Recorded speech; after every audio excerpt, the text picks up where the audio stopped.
el significado.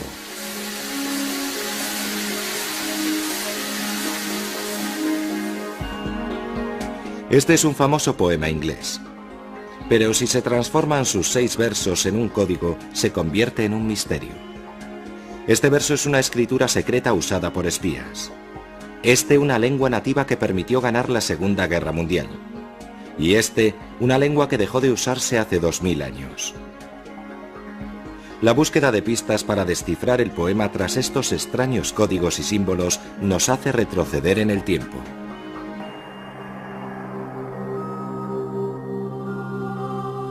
El descifrado de códigos se remonta al antiguo Egipto. Los egipcios consideraban la escritura un regalo de los dioses. Pero el desarrollo de los jeroglíficos, un código de dibujos, es un logro exclusivamente humano. Todo empezó cuando el hombre quiso dejar constancia de su presencia en la Tierra. Las pinturas rupestres son una forma de escritura. El hombre primitivo tomó el camino más fácil, utilizando dibujos de objetos reales para hablarnos de él mismo. Pero a medida que la sociedad humana se volvía más compleja, hubo que describir ideas además de cosas, y la escritura se tuvo que adaptar. En Egipto, como en otros sitios, escribas especializados simplificaron los dibujos para su uso diario, e inventaron otros para expresar nuevos conceptos. Pero sobre todo concertaron un sistema de símbolos, un código común para comunicarse.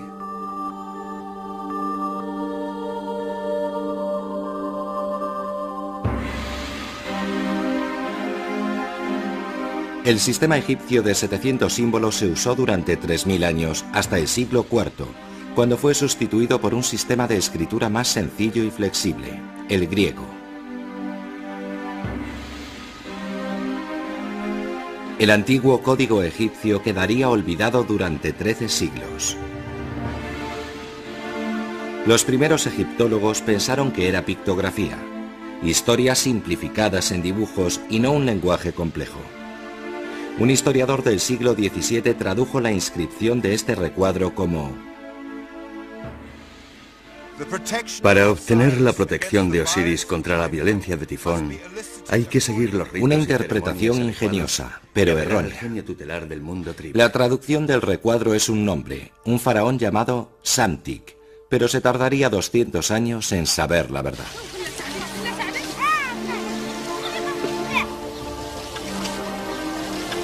En 1799, estudiosos e ingenieros franceses que siguieron a Napoleón en su invasión de Egipto empezaron a excavar en busca de tesoros arqueológicos.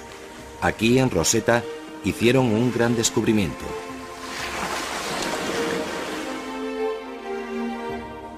Una piedra cubierta de inscripciones en 3 alfabetos distintos. Uno de ellos el de los jeroglíficos egipcios. Debajo una forma de escritura diaria egipcia llamada demótica, y debajo el más importante, el griego. Y según el texto griego, las 3 versiones expresaban lo mismo. Como la piedra Rosetta estaba escrita en griego, sabíamos qué decía. Conocíamos los sonidos de los nombres que contenía, y así pudimos identificar los nombres en los jeroglíficos, porque estaban recuadrados, algo muy cómodo para nosotros. Con la piedra de Rosetta, lo que los descifradores llaman una chuleta, el francés Jean-François Champollion siguió las pistas que conducían de un código conocido, el griego, a otro desconocido, los jeroglíficos egipcios. El razonamiento de Champollion era que aunque los nombres comunes, como árbol, cambian de un idioma a otro, los nombres propios no cambian. Su sonido único se transcribe de un alfabeto a otro, así que partiendo del griego buscó nombres propios como el faraón Ptolomeo. Luego, analizando la versión egipcia, vio que este recuadro también decía Ptolomeo.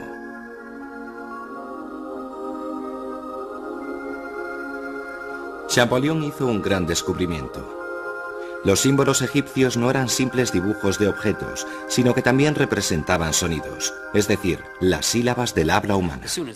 Con el descubrimiento de la piedra de Rosetta, quedó claro que los jeroglíficos eran una verdadera escritura que representaba un lenguaje, un texto escrito en la antigua lengua egipcia. Esto se supo al descubrir la inscripción trilingüe.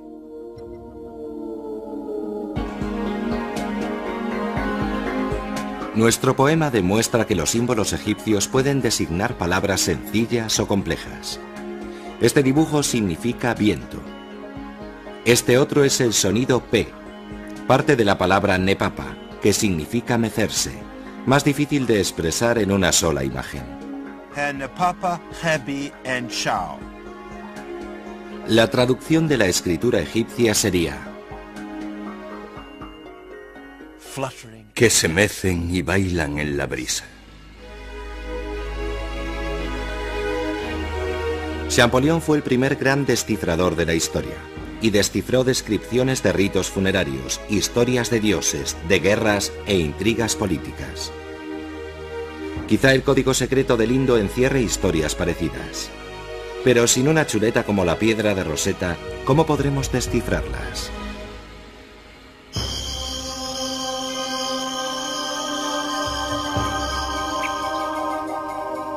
La selva mexicana esconde monumentos de otra civilización.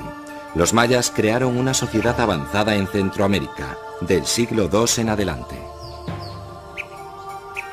Practicaron la agricultura, la arquitectura, los sistemas matemáticos y la astronomía, junto con prácticas como los sacrificios humanos, pero también fueron el único pueblo precolombino que desarrolló la escritura.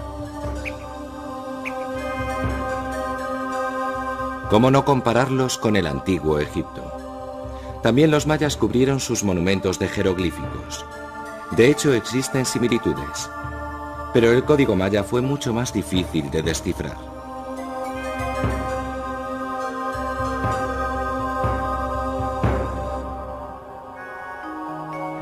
Hasta hace poco también la escritura maya se consideraba mera pictografía, cuando en realidad su escritura es compleja, flexible y capaz de transmitir incluso la poesía. Solo es cuestión de seguir las pistas. Se empezó por los números. Los mayas usaban un código matemático de rayas y puntos junto con otros símbolos. A veces los escribas incluían números sencillos en diseños más complejos, dando a entender que sus jeroglíficos eran algo más que dibujos.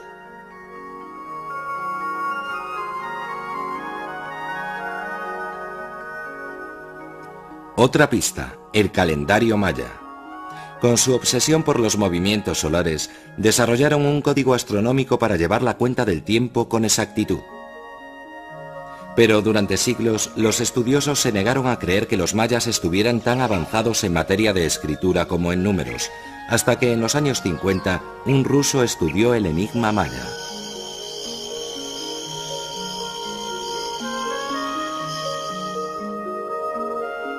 Yuri Knorosov creía que, al igual que la egipcia, la escritura maya era silábica, transmitía el sonido de las palabras. Pero él no tenía su piedra de Rosetta, se tuvo que conformar con otra chuleta criptográfica, la continuidad humana.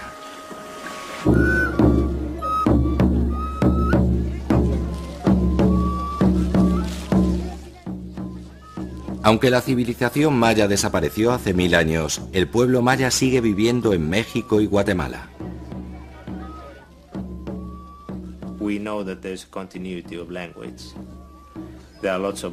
Sabemos que hay continuidad en la lengua. Actualmente se hablan muchas lenguas mayas con una clara continuidad arqueológica. Así que se puede suponer que la lengua pertenece al grupo maya. Knorosov empleó esa continuidad de la lengua para descifrar el código maya. Estudió un libro milenario de fechas y profecías, el Códice de Dresden.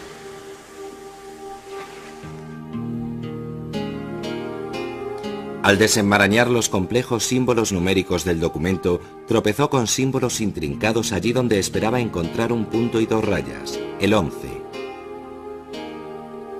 Sospechó que existía otra forma de escribir el mismo número.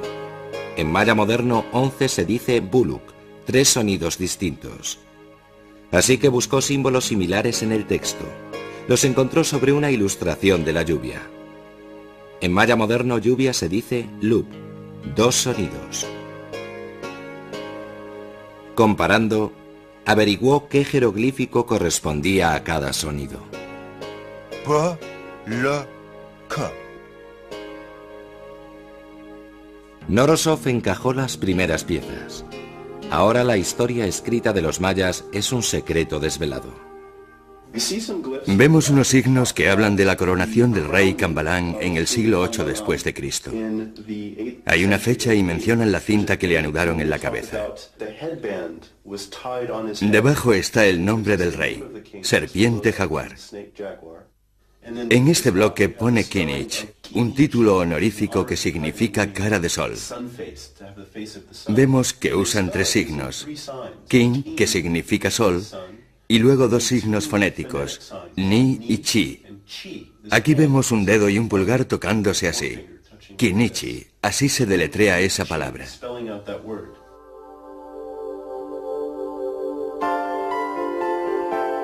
La escritura maya no parece un sistema coherente.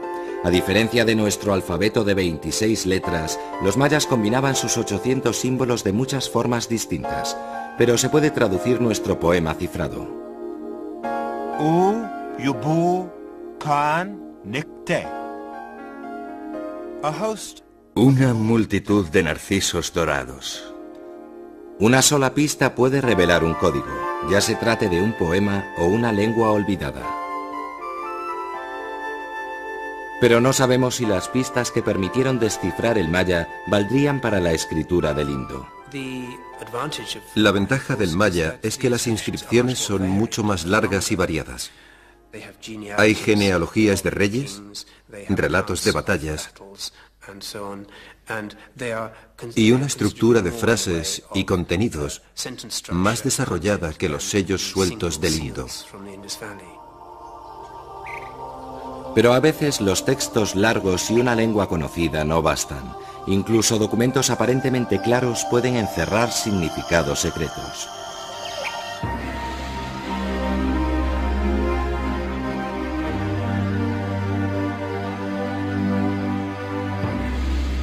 Esta es la cuna de la civilización occidental. El cristianismo y el judaísmo surgieron en el desierto de Israel. Los misterios de sus orígenes religiosos permanecieron enterrados aquí durante 2000 años.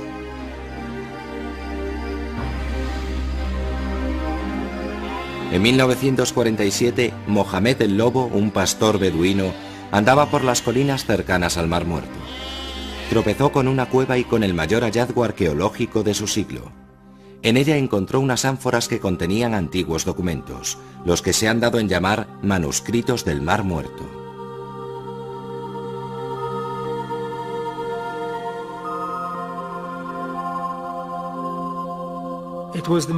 Fue el descubrimiento de manuscritos más emocionante del siglo XX. Son los más extensos que tenemos sobre ese periodo concreto. Son aún más fidedignos que el Nuevo Testamento, porque se escribieron en tiempos del sacerdocio de Jesús y no 50 años después y en otro idioma. Realmente son de gran importancia. Los manuscritos del Mar Muerto siguen espoleando nuestra imaginación. 400 documentos escritos durante el primer siglo antes de Cristo y el primer siglo después de Cristo, la época de Jesucristo. ¿Qué nos cuentan sus misteriosos fragmentos? Depende de cómo se lea el código. Contienen algunos elementos de codificación y descifrado, pues los escritos apocalípticos de esa época usaban mucho las alusiones. Es famosa la del libro de las revelaciones, con el signo del demonio 666, que según algunos es el nombre cifrado de alguien. Aparentemente no hay misterios en los manuscritos del Mar Muerto. Están escritos en hebreo, griego o arameo, lenguas todas que comprendemos. En teoría su contenido debería estar claro, pero no es así.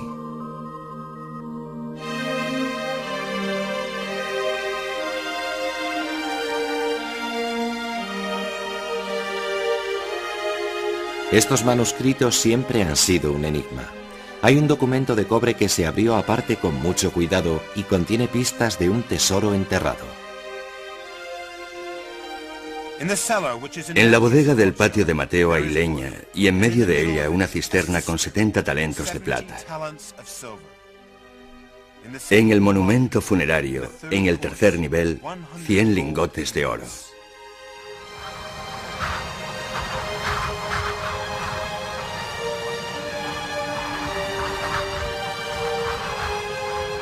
El oro y la plata jamás aparecieron. Además del tesoro terrenal de los manuscritos, el paisaje transformado por el tiempo también se ha tragado sus tesoros espirituales.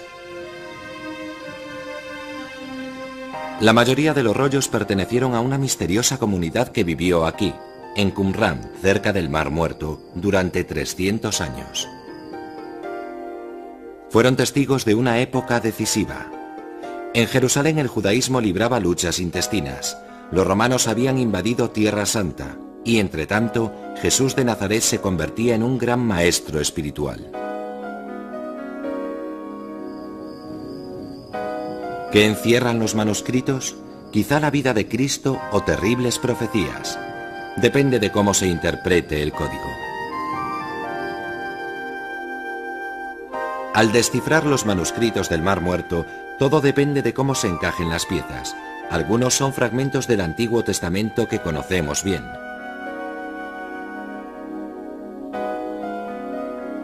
Otros son menos conocidos, documentos místicos que usan un lenguaje misterioso y profetizan muerte y destrucción. El manuscrito de la guerra habla de una fatídica batalla entre las fuerzas del bien y del mal. ¿Es la batalla contra los invasores romanos o la profecía del Apocalipsis del Nuevo Testamento? Un día fatídico, los hijos de la luz lucharán con las huestes del mal entre los gritos de la multitud y el clamor de los dioses y los hombres.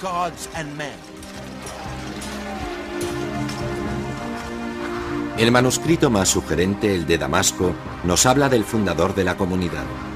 Un maestro recto que se enfrentó a un mentiroso y a un sacerdote perverso.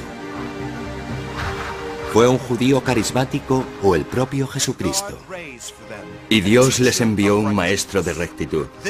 Fue en los tiempos en que se alzó el burlón y derramó sobre Israel torrentes de mentiras. Los manuscritos son exasperantes porque utilizan constantemente un código. Y a todos los personajes que mencionan les aplican ese código. El maestro recto, el sacerdote perverso, el embustero sin remedio, el torrente de mentiras, el burlón y demás.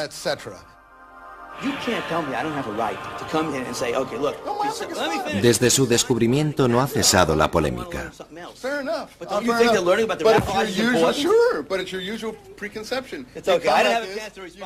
Su lenguaje cifrado suscita agrias discusiones. Las interpretaciones varían, desde un relato de los orígenes de la cristiandad hasta la visión de un futuro apocalíptico.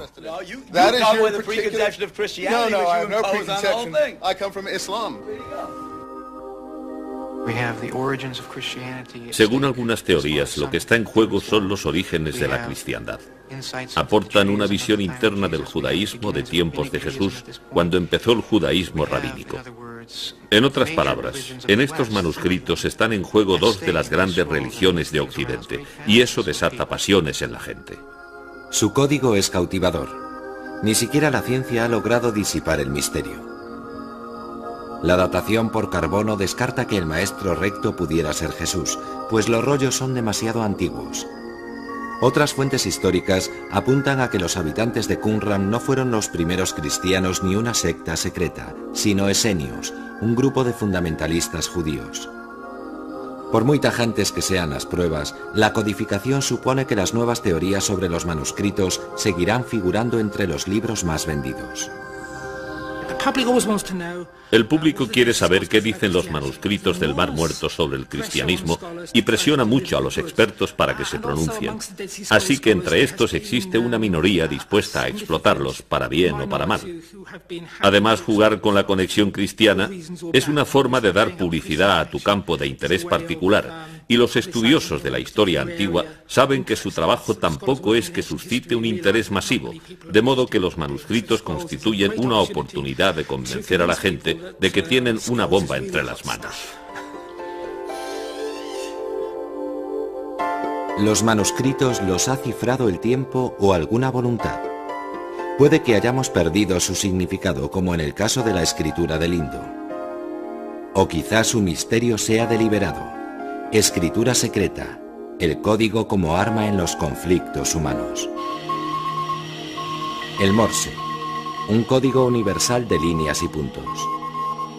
Es el lenguaje electrónico de la seguridad internacional, pero durante el siglo XX también se convirtió en un lenguaje de guerra.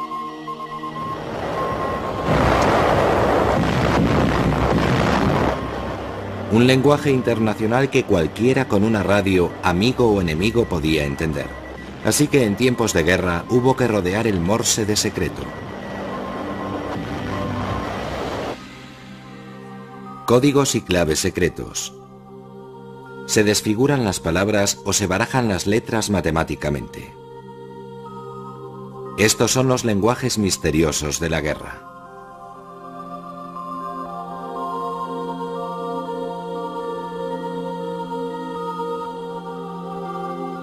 Durante el Renacimiento, la creación de libros de códigos se convirtió en un buen negocio. La gente aprendía a leer y había que proteger los secretos. Los diccionarios secretos de palabras corrientes, traducidas a oscuras secuencias de letras y símbolos, fueron vitales en las intrigas políticas y en la diplomacia, o para adelantarse a un rival comercial.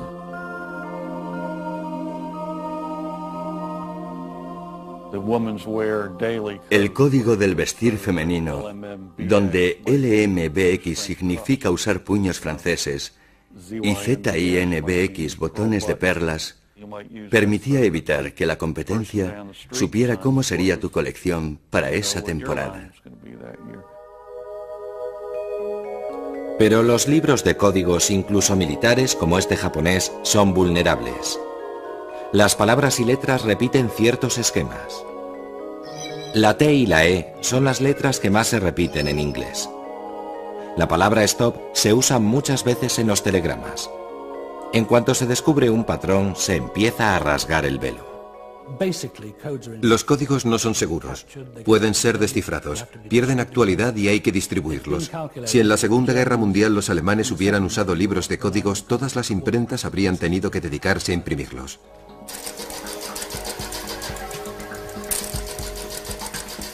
Así que los alemanes usaron otro sistema para proteger sus secretos, una clave.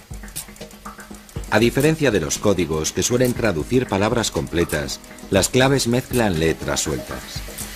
Una fórmula matemática normalmente aplicada a máquina convierte el texto corriente en texto cifrado.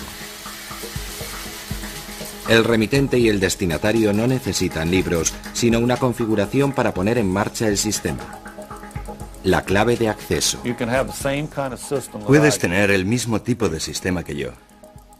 Pero si mi reglaje es distinto, con un punto de partida diferente, si el código es bueno, teóricamente no lo podrás descifrar. Así que desde siempre, la integridad de cualquier código ha residido en la configuración, la clave de acceso al mensaje cifrado. Una cuadrícula a partir del alfabeto es el codificador más sencillo que existe, diseñado en el siglo XVI por el diplomático francés de Villeneuve.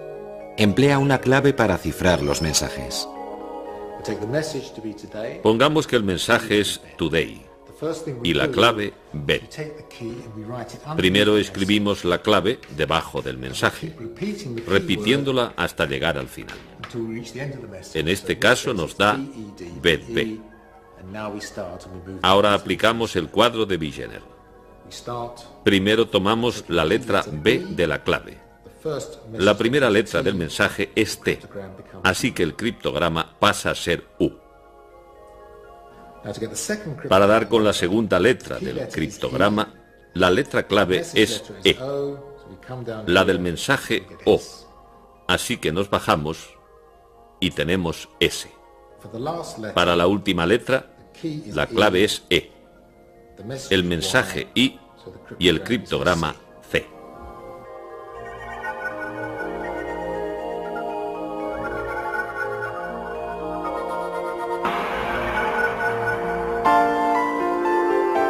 De Villeneuve inventó una codificación básica. La máquina y las instrucciones son sencillas. El secreto está en la clave. Una sola contraseña descifrará la secuencia de letras.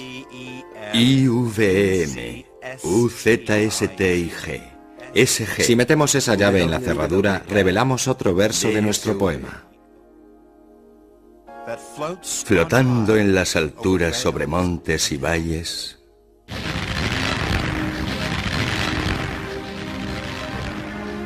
Las guerras del siglo XX exigían sistemas de codificación rápidos y seguros. Estos cambiaron para transmitir instrucciones militares, complicándose para confundir al enemigo. En la guerra de la información, las armas eran los criptógrafos, y descifrarlos era tan importante como dirigir la infantería o planificar ataques aéreos. Cuando Hitler invadió Europa, su criptógrafo Enigma se convirtió en el mayor objetivo aliado.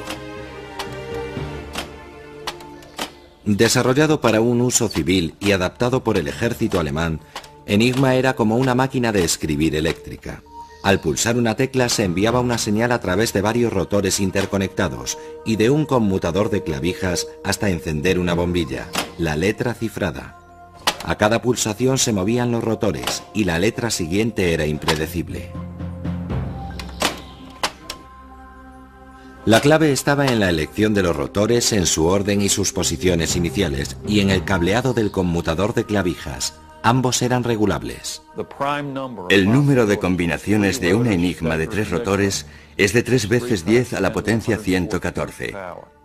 Esto es más que todos los átomos del universo. Toda la máquina de guerra alemana utilizaba el Enigma. Cada ejército tenía su versión y sus propias claves de acceso que cambiaban a diario para transmitir órdenes a la aviación o los submarinos. Para descifrar a Enigma hacían falta matemáticas muy sesudas y una astucia elemental, lo que se aunó en los talentos fomentados entre los universitarios británicos que se encerraron en una mansión en pleno campo, Bletchley Park. Muchos de esos chicos eran hachas del ajedrez, del póker y de los crucigramas. Era como pertenecer a la élite de uno de los colegios de Cambridge. Todos procedíamos de campos distintos. Éramos todos académicos, entusiastas, y lo pasamos en grande a nivel intelectual. Se trataba de descifrar a escala industrial. 10.000 personas estrujándose los sesos para descubrir las claves de Enigma que cambiaban a diario. A veces había que ser drástico para averiguar la contraseña de las máquinas alemanas para un día concreto. Cuando cribaban los mensajes de los nazis en busca de patrones, incluso los mejores matemáticos como Alan Turing, padre del ordenador, necesitaban información para ponerse en marcha. Él recurrió a un joven licenciado en historia.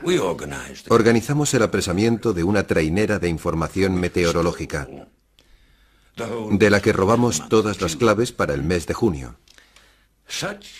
Pero el enigma naval presentaba tal dificultad que para finales de ese mes, después de leerlas todas, me dijo que si no le conseguía más, no podía garantizar una lectura sin tropiezos. Después de mucho discutir con él y con el almirantazgo, era muy arriesgado apresar otra trainera, imagínese. Así lo hicimos a finales de junio y conseguimos las claves de julio. Después de eso, Turing no volvió a mirar atrás.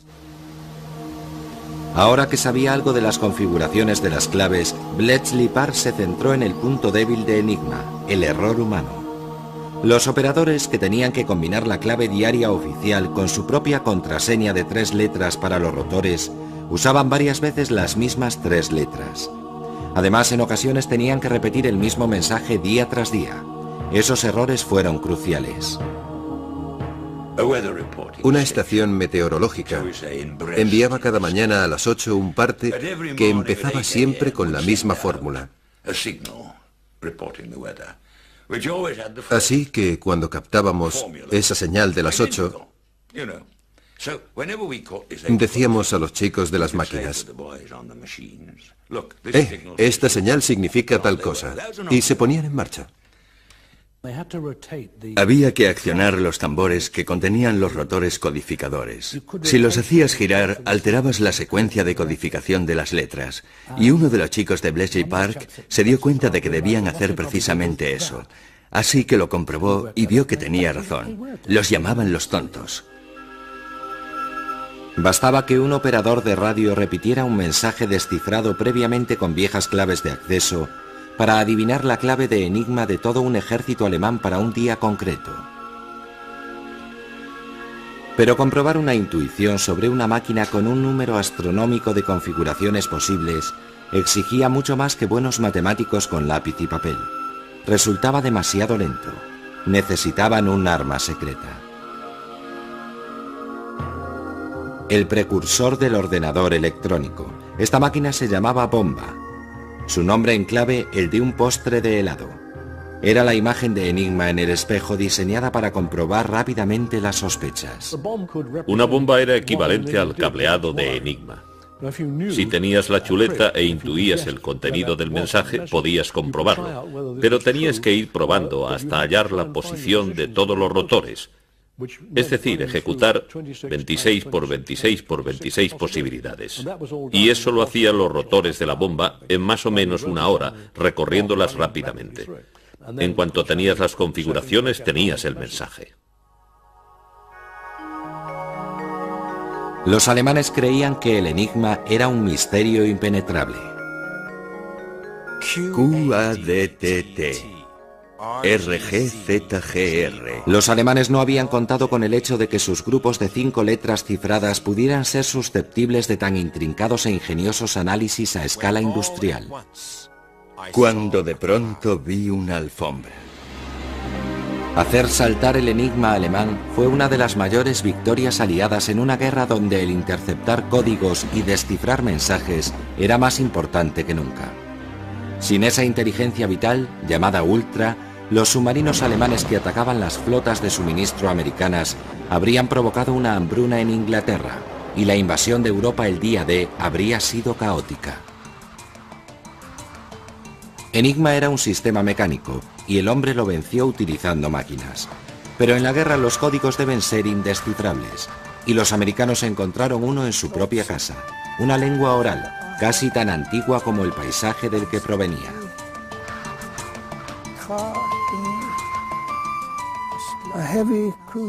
Necesitamos un acorazado para bombardear un litoral desde el este. Posición 254.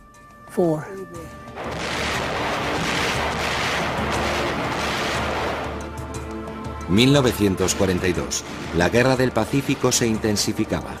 Los japoneses tenían dos ventajas: la superioridad naval tras Pearl Harbor y la capacidad de leer los códigos militares americanos.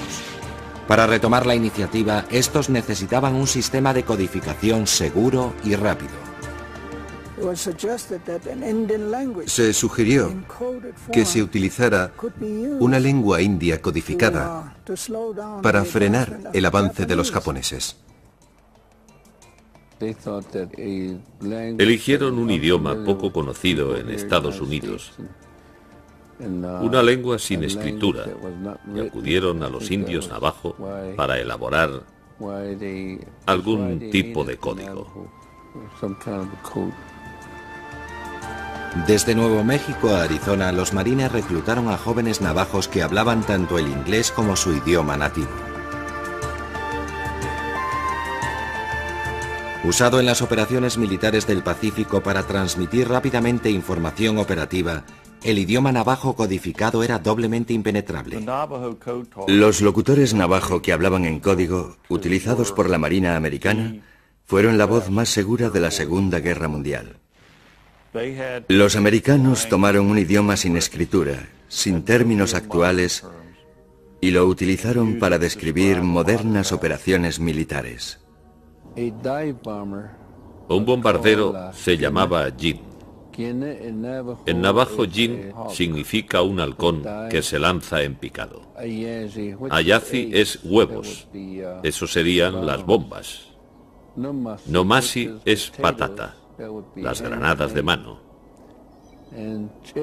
Y chertolaji, tortuga. Eso serían los tanques. Y ya tenían un alfabeto codificado a partir de las iniciales en inglés de la correspondiente palabra en navajo. B, Shush, Bear, C, Musa, Cat, D, B, Deer, E, L. El navajo era rápido, algo fundamental en la guerra moderna. Y su nivel adicional de palabras clave lo volvió indescifrable para los japoneses. En Filipinas capturaron a un soldado y se enteraron de que era navajo. Se lo llevaron a Tokio y quisieron que interpretara esa lengua que oían por radio. Y él dijo, sí, es navajo, pero no entiendo lo que dicen.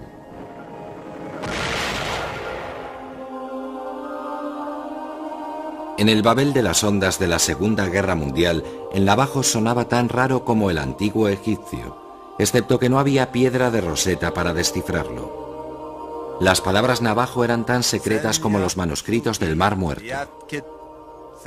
A orillas del lago, bajo los árboles. Como había pocos idiomas nativos disponibles, se impuso la batalla de los criptógrafos. En Bletchley Park, el goteo de mensajes secretos se convirtió en aluvión. La bomba abrió el camino al Colossus, un decodificador aún más rápido. A todos los efectos, el primer ordenador. Colossus abrió una era en la que la ciencia de los códigos y las cifras, la criptografía, nos afectaría a todos.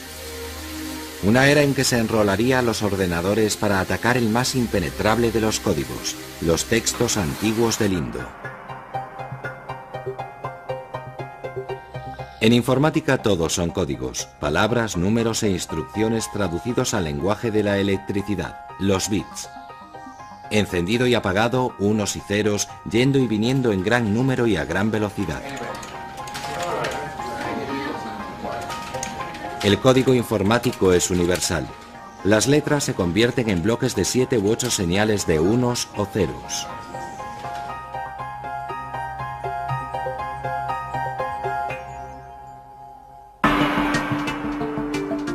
Si barajamos todos esos unos y ceros con matemáticas controladas por ordenador, obtenemos mensajes cifrados cuya complejidad ridiculiza al enigma. La gente ha renunciado a intentar codificar letra a letra y ahora convertimos los mensajes en secuencias de bits.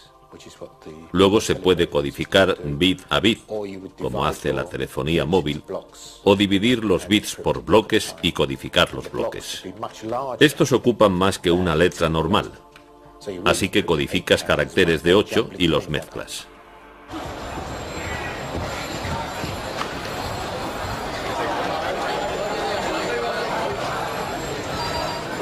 En un mundo donde la información y los negocios dependen cada vez más de transmisiones electrónicas interceptables, es vital garantizar que el dinero y los datos lleguen solo a su destino correcto.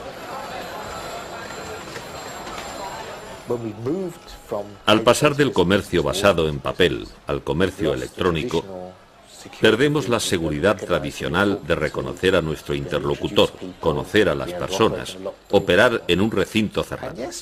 Así que tenemos que encontrar formas de identificar a la gente, cosa que permite la criptografía, una herramienta crucial para el comercio electrónico seguro. Cuando usamos un cajero automático o damos los datos de nuestra tarjeta de crédito en Internet, empleamos una contraseña para entrar en un sistema cifrado que protege nuestros datos. Sin darnos cuenta, entramos en el mundo del secreto electrónico. La criptografía es necesaria para evitar que alguien lea o modifique lo que se envía. Hace años que he tomado por norma que ningún sistema informático es seguro si no utiliza la criptografía en algún punto.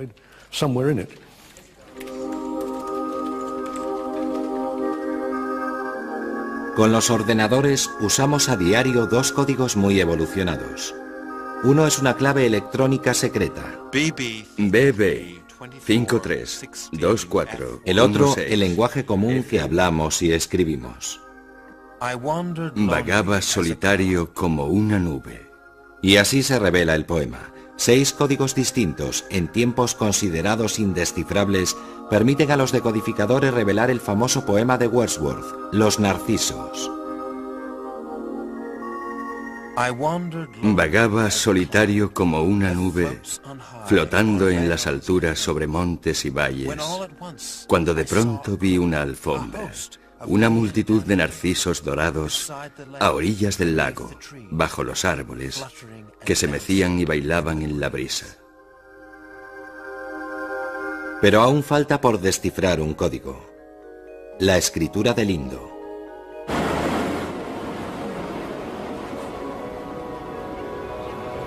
En Helsinki, la escritura de Lindo y sus misterios se ha convertido en el trabajo de toda una vida, más de 30 años de estudio. Sin piedra de Rosetta, Asko Parpola y sus colegas han tenido que confiar en su trabajo y sus intuiciones, y en el más moderno de los decodificadores, el ordenador, para atacar un problema de hace 4000 años. Es como hacer un crucigrama. Tienes algunas pistas y unos huecos por rellenar. Todo debe encajar. Los patrones compilados informáticamente durante años sugieren que, como la egipcia y la maya, la escritura de Lindo usaba dibujos para describir tanto objetos como sonidos. Pero, ¿cuáles eran esos sonidos?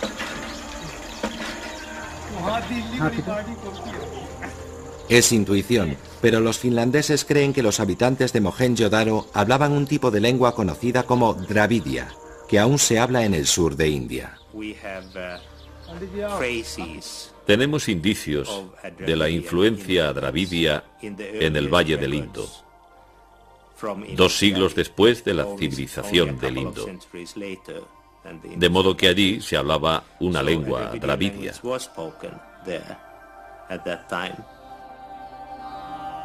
Una sospecha informada, horas de ordenador, 30 años de análisis. ¿Y el éxito? Aún no. He presentado interpretaciones de 25 signos sobre un total de 400. Es un buen comienzo, pero tropiezo con la ambigüedad de los signos. Gráficamente, solo se identifican unos pocos, y esa es una de las pistas más cruciales que tenemos. Si los finlandeses están en lo cierto, este símbolo en forma de pez o min en dravidio también significa estrella o brillo, palabras que suenan parecido. Y estos anillos o brazaletes son muruku, y designan tanto el nombre de un dios como la palabra niño. O quizá no.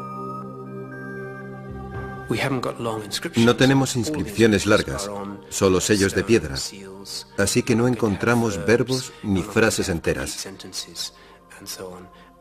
Por poner un ejemplo,